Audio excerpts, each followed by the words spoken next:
Bandeiras con crespón negro e todos os actos oficiais suspendidos ata o venres como mostra de condolencias polo asasinato de Andrea Iturri. O Concello de Ribeira declarou 2 días de loito oficial e a Corporación aprobou unha declaración institucional nun pleno extraordinario celebrado este mediodía, rexeitando este crime machista que sacudiu a todo o municipio.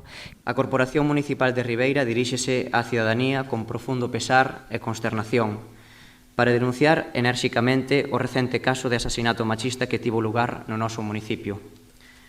Expresamos o noso máis sentido pésame á familia e amizades da vítima, así como a nosa solidariedade e apoio incondicional nestes momentos tan difíciles. Unímonos ao clamor xeralizado de repudio cara a calquera forma de violencia de xénero e reiteramos o noso compromiso firme na loita contra esta secuela social que segue cobrándose vidas e xerando un profundo sufrimento.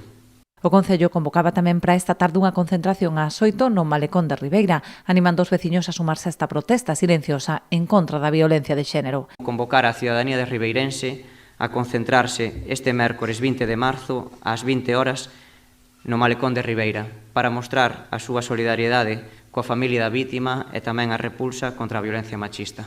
A sesión plenaria rematou cun minuto de silencio en memoria da vítima.